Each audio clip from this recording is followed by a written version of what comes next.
What has been Logan's spurt? I think you just meant to say what's been Logan's most recent growth spurt. His crawling. I mean, and his facial nuances.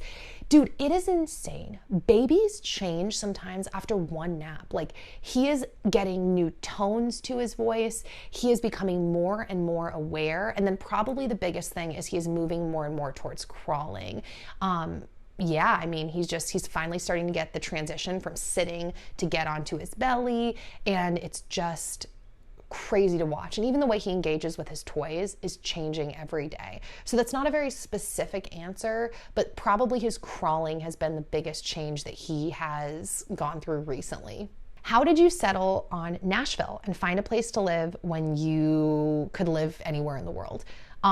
So I've told this story before, but for me, it literally felt like a God thing. Like, it was one of the few moments I've had in my life where, like, I felt like God really speaking to me. Like, I was like, God? And I only have a couple times that's happened. One was YouTube. It's a whole thing. The second one, which was before that, was about Dan when we were dating. And this was the third one, was about moving to Nashville. So it was very random. I didn't really research or pick anywhere. Now, granted, this next move, this is way more like planned than the Nashville move was, because it felt like such a sporadic, like, God thing. The move, I mean, everything to me is a God thing. I get that, or I believe that, but that was just felt so much more random. This move, a lot more research is going into it, but if we end up moving where I think we're gonna move to, I'll probably fill you guys in on that story at some point as well. We'll see. But I would just recommend you pray about it, you see how you feel, you do your research, pay attention to community. I think that's a very important thing. Where are you going to plug into, and why are you trying to be in that area with those people? What do they have in their community and their lifestyle that you would like to plug into? So yeah, do you still use CBD for pain management? Any recos for best products? Yes, I still do use CBD. I'm a big CBD fan. I use it in the form of a pain salve balm. The one that I've been using is from, I think it's called Nature's Ultra. It's actually part of Young Living. Like, it's in their product line. So they use Young Living essential oils to complement the CBD. So I use that pain balm.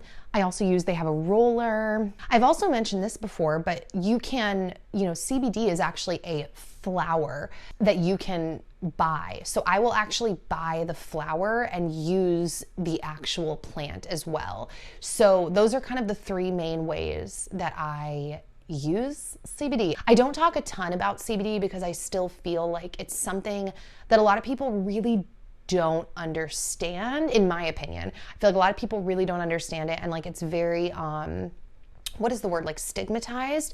And, maybe if people did know more about it, maybe they'd still have that feeling. But my immediate reaction is to feel like, oh, people don't understand this plant in general. And I think that's why the stigma exists.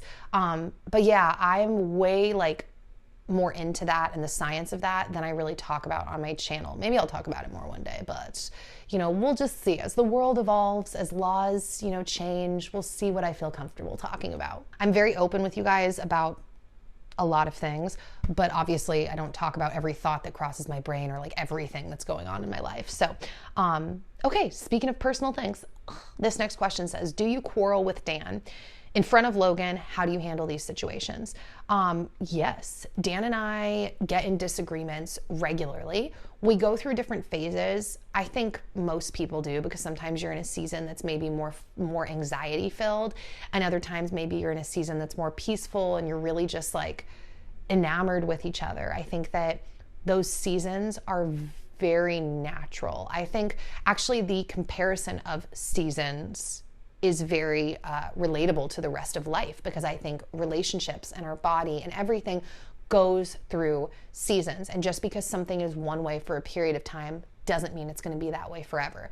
Now, that being said, We're figuring it out with Logan. When we had some fights in the beginning, this is kind of bad, but maybe I wasn't as worried because I felt like he was more of an out of it baby. But the older he gets, it's not just because of Logan, right? It's because of who we are as people and how we want to engage with each other. We don't want to traumatize each other. So we try to figure out productive ways to communicate to each other how we're actually feeling and what we're really thinking, and try to really listen to the other person and understand. Now, I think that's maybe everyone's goal. So maybe you're wondering the nitty gritty of it. There's also an element of self-control, right? We really try not to scream at each other.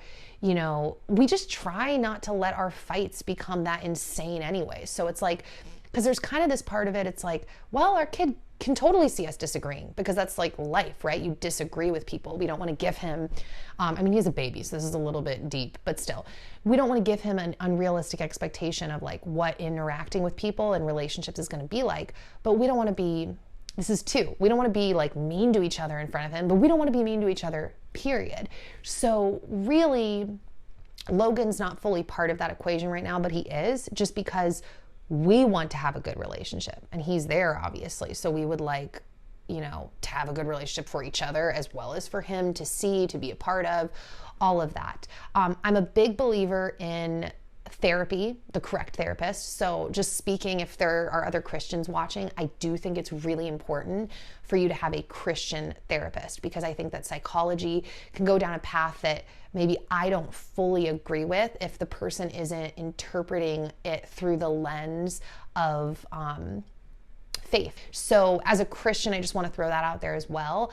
But we found our time with my therapist very helpful. We learned a lot of great techniques. We learned a lot about each other, and it kind of helped us just break down a couple communication. I don't even know what you'd call them. I actually just realized. Sorry, I had to check because I was am I late for my chiropractor appointment?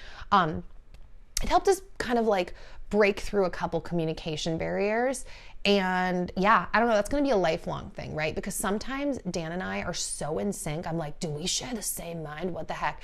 And then other times it's are we speaking different languages? I think that's just life. I think that's just relationships, and we're always going to be evolving. So man, sometimes I feel so lame answering these questions because I'm did I even answer the question? Okay, next question. Oh, in the line with that, who wears the pants in the relationship? So I don't love that phrase, because literally when I got that question, I was how do I answer that? Because it depends which way you're looking at things. We don't really have we're very much partners. Gosh, I'm such a bag of not contradictions, but I have a lot of thoughts on things. So in general, if you understand biblical worldviews, I'll just throw out there that I would say my kind of worldview is more complementarian, but also I am kind of egalitarian in the sense that I believe that we all have the same value, but I believe that there are differences within people, age groups, genders, personalities, everything, right? We're not all exactly the same. And so within our marriage, I will say to Dan, I consider him, how do you word this? The leader, my leader? But it's weird to say, because at the same time, I'm very vocal about what I want, what I think I want. Dude, we worked together on all of the internet stuff, and that was definitely spearheaded by me. So sometimes I think people, in my opinion, mistakenly look in and think that it's all about me and I'm leading everything.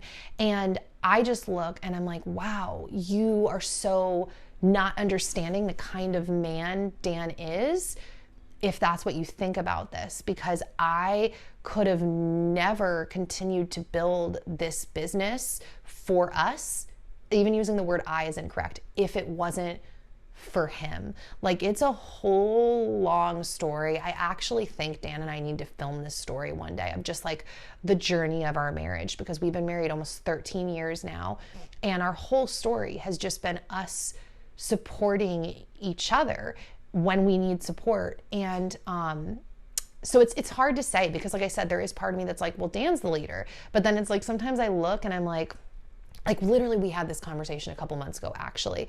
We were talking about this and I hope this isn't too vulnerable. I'll have to show this to Dan before I upload it. And he basically said to me, well, I know you've said that before, but like when, like what, so much of our life, we're not in situations where it's like, Dan is leading the way. He's like, so you say that, but when is that really like what does that mean to you?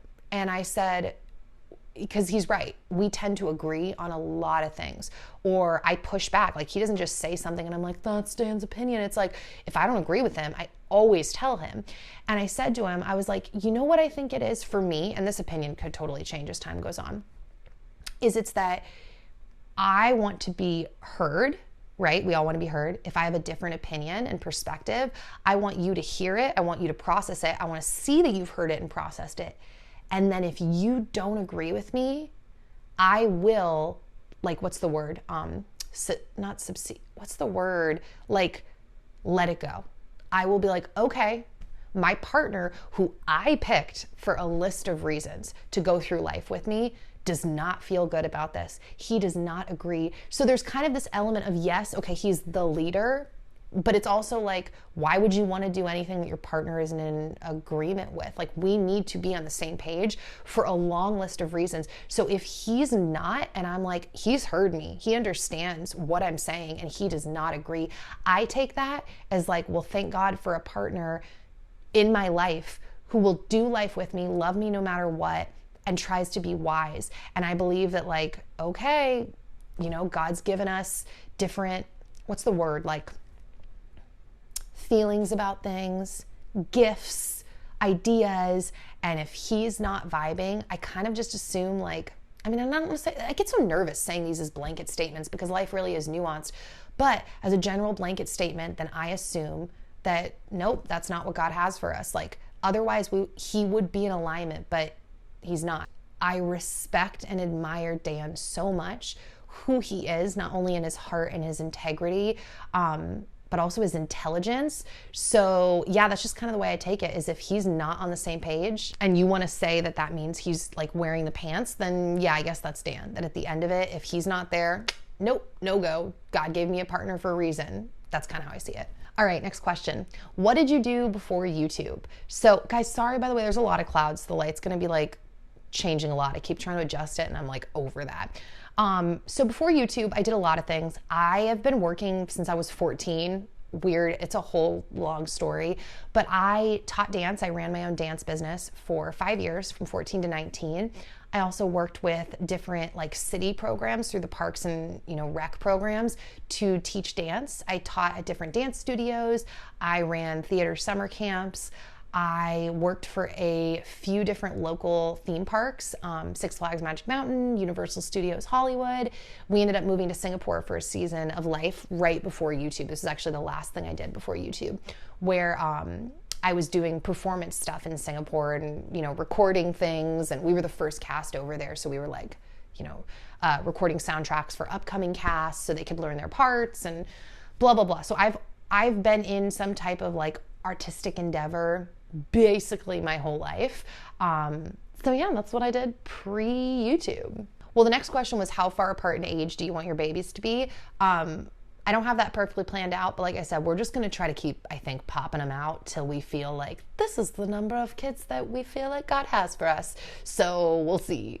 Oh man, this is kind of like that. In general, do you plan for future things or do you just go with the flow of life? Love you with a kiss emoji. I was about to be like, love you too. I think you guys already heard it. It's definitely both for us. I'm a big planner, but I'm a big believer in like, you don't know what's gonna happen. You don't know what you don't know in general in life. So I think the best thing we can do is just work with the things that we have in general in our life, our time, our information, our resources, and then you just move forward and you keep your arms open. That's kind of how I feel. How do you manage to keep your stress low, all while maintaining a home and a baby? So I like this question for a couple of reasons. First off, my stress ebbs and flows. I just want to say, it's not like I'm like stress-free all the time, just like floating through my day. I definitely deal with stress. That being said, I want everyone who ever looks at me and my videos and feels like, oh, how does she do all that? I mean, I don't know, maybe you don't. Maybe you look at my videos and you think I'm a hot mess. But if you ever feel jealous of me, of my peace, my slower lifestyle, how I get everything done, you need to remember that my husband stays home with me. That is a huge deal. I look at other women whose husbands go off to work, or who don't have family around, or haven't hired any help, or don't have, sisters, which I guess is the same thing as family or whatever. And I don't know how they do it, because if you're having a hard time, like every day is just like one day at a time, that is justified, because taking care of a baby and a home is a lot to handle. It's a beautiful job, in my opinion, and it's so fulfilling, in my opinion, but that doesn't make it not difficult. And so if you've ever compared yourself to me and you don't have that situation, I mean, even if you do have that situation, everyone's stuff is different, but just don't compare yourself to me, because I am so, I have such a leg up in terms of my timing throughout the day, in my opinion, because I have another person who is there most of the time to help when I need it. So if I'm having a severe pain day, oftentimes it's like Dan is around and knows, okay, this is a rough day for me. And so he's going to do all of the carrying when I need to go upstairs. It's like, will you carry Logan upstairs for me to put him down? Or sometimes it's even, will you put Logan down because my wrists are so bad I can't, or Dan, will you pick him up and put him in the high chair so I can feed him? All of those little things add up in your day and can either make you more tired or more energized or whatever. So now that being said, I also don't want to paint it like I've had no, there have been no actions I've taken to create this life. Dude, it's really all by the grace of God. So I also want to say that, because it's weird telling people your actions when so much of me feels like God's in control and it's just, he's going to take you where he's going to take you. But also I want to tell you what's happened. My life, like I said, in a lot of ways has also been designed this way, including the move and the choice to cut expenses, the choice to not necessarily try to make as much money, the choice to plant things, garden, become more connected with nature. And we're hoping that we'll be able to take another step that direction in the next year or so of just, slowing down even more, and really more than the word slowing down, connecting more to nature. Because I think Dan and I have come to this opinion that we think that the world and society has become so disconnected from what actual life is. Like city life is literally, it's just bled into everything. And I don't even think like I said before, we don't know what we don't know. I don't even think we understand how much not being connected to our actual home, nature, has affected all of us. And I don't even think we can understand all of the tiny ways that it's affected our health, our social interactions, our family structures, our community structures. I think it's just not good. Why did I go? Oh, because we were talking about stress. That's right. So, yeah, that's the end of that. Okay. How has having a baby changed you and Dan's relationship? It's really interesting. I think I'm too close right now to be able to really give a synopsis of how it's changed our relationship. But the gist of what I will say to you is I see our bond as even deeper now. Like in the Bible, when they say that, two flesh become one, Dan and I were just saying this. We didn't fully understand that until we had a baby. When you have a baby, you're like, oh, two flesh became one. And it is the craziest thing I have ever experienced in my life. It's like I was walking around and I knew what life was. I was like, yeah, this is life. I get it. And then it's like I had a baby and it's like, whoa, like boom, boom, like locked into another level of like what reality is. It's like I didn't know that we had magical powers to like poop out a soul. And it's so beautiful to look at this person. Okay, bird, calm down. I don't know if you guys heard that. The bird's going crazy out there. It's crazy to look at a person and see the love of my life in him and see myself and just the physical representation of our bond. I think in almost words I can't find, has deepened our relationship because we have just experienced the craziest thing ever together, including the birth. Like, besides the fact there's a person here, we also went through that birth together. Like, that was crazy. If you've never seen my birth video, I'll try to remember to link it down below. It was crazy. So I don't really have a specific answer other than that vague answer. Okay, next question. What oils do you use on Logan? I mean, part of me wants to be like, I kind of use everything on him whenever I feel like it. But I've realized that because I'm so vague, people take my vagueness like very seriously. Like, people have approached me before about my amount of essential oils usage. And I'm like, I think I'm like not portraying the truth on the internet here, because I'm not like drinking essential oils here by any means. But we do diffuse oils a lot. I'm not very picky about what I diffuse around Logan. Like, I'm not dumb, I don't think, right? Like, I'm not taking, hot oils like wintergreen or peppermint and like rubbing them on my baby because his muscles seem tired. Like, I'm not doing that. But I use, my favorite one is from Young Living. It's called Calm, from their Seedlings blend. And it's a pre-diluted oil for babies that contains a couple of different, like lavender, chamomile, I don't remember what else, but that's my favorite. I love diffusing it. I love putting it on him from time to time before he goes to sleep.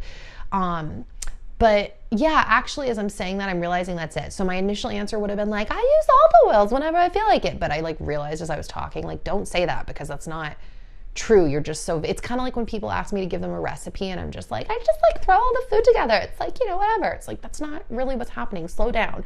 So it's kind of like that. But I'm never scared about diffusing. I know people have a lot of iffy things with that. I've come to my own conclusions as to why I don't feel iffy. But I use my brain. I do use Copaiba. I've used Copaiba with coconut oil a little bit on his gums when he's been teething before. He likes it. I can't say I've noticed a huge difference, but it does tend to temporarily soothe him. I have used the CBD roller on his feet before when he was so fitful and I just wanted to help him calm down. I used like the Seedlings Calm on his chest. I used the Calm CBD roller on the bottom of his feet. Which, once again, I'm not a doctor. I'm not recommending any of these things to you, but that's just kind of where I am. In general, I am much more liberal with natural remedies. I don't just treat them like whatever, because natural remedies have, consequences too. But from my studying, the consequences that come from natural remedies tend to be far less dire than the consequences that can come from sometimes even taking, prescribed pharmaceuticals as recommended by your doctor. Like, it's just a gamble, right? Life's a gamble. And I feel like some of the natural gambles are less of a risk. So still do your research. I'm all about informed consent. So inform yourself to the best of your ability. Like I said, you never know what you don't know, but like, dive in, do a little bit of research, and then do what feels right once you have informed yourself for you. I think that like I said, there's something to that woo-wee-wah like energy thing that can happen in life, even with being a mom. Like, I can't even tell you how often this happens to me where I'm like, Logan, I'll think of him, and then I'll like look at the baby monitor, and like 10 seconds later he starts moving around, and I'm like, why did I know? Like, you have this weird connection with your baby. So trust it to a degree. I mean, you don't want to just like run your life off of like your woo-woo-wee-wah feelings, but you also don't want to like shut that down, because there is something to that. And there's a lot that we don't understand, and I don't know if we ever will, from the perspective of science or even faith. I think there's just like, there's something there. That was a blabbery, whatever. But next question. Will you make a cookbook with your favorite recipes in them? Guys, I've been wanting to make a cookbook for years. So here's your job now. Harass me consistently, because one of the girls that I work with, Kendall, we were just talking about this the other day. We are officially starting to make a cookbook.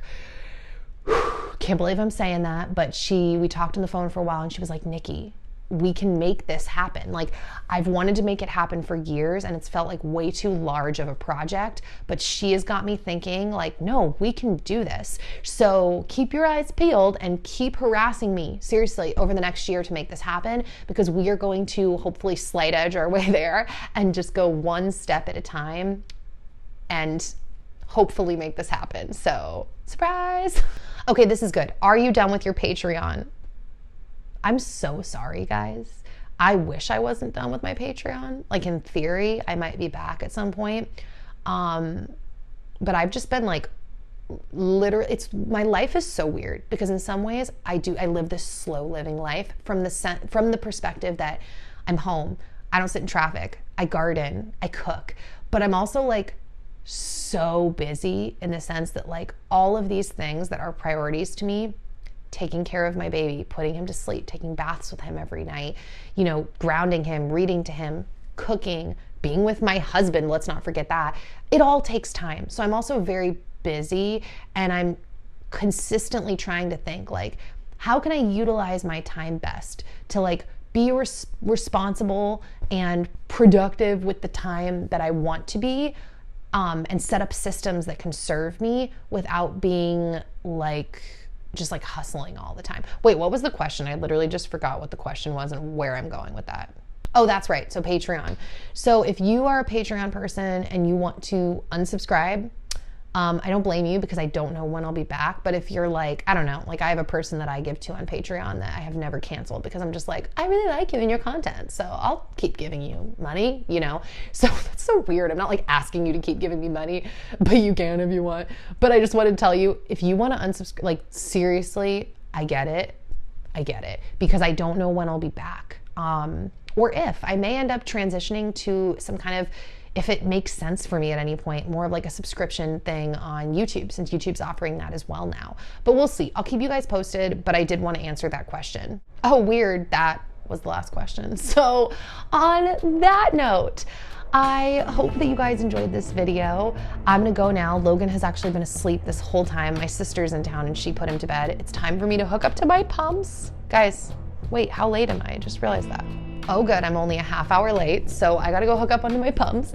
I will hopefully see you guys back here soon with another new video. If you're still listening to me, check the info box because I always do, basically every time, giveaways because I receive so many products. I give products to friends, family, I donate them, but I also give them to you guys via mystery boxes as a way to say thank you for all of your support. So yeah, that's it. Okay, bye guys.